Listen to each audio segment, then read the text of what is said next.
Thinking about buying a home in Charlotte? Before you start touring houses, there are 5 types of homes that catch buyers off guard every single time and ends up costing them thousands. I'm Alicia Askew, a Charlotte realtor right here in the Charlotte region, and today I am breaking it down fast. 1. Homes that are in a flood zone, especially homes that are near the Lake Norman area or the Catawba River. Yes, they look stunning until you see the flood insurance bill.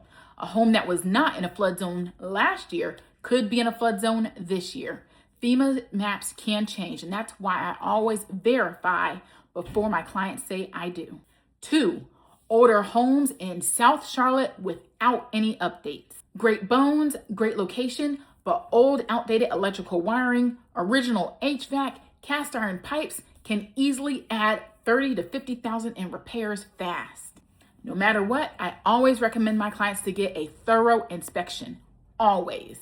3, HOA communities in Ballantyne or Still Creek with high monthly fees. Some HOAs around town can range between $400 to $600 per month, and that can change your affordability completely. Always be sure to read the HOA documents before you make an offer, not after.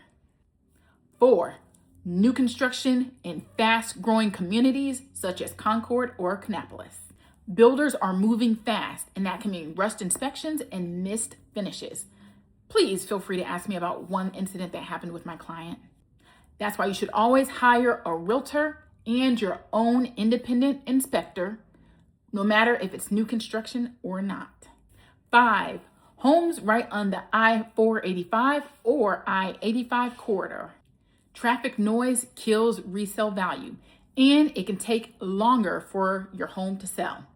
Unless you just wait around for that one particular buyer who says, I just love interstate noise.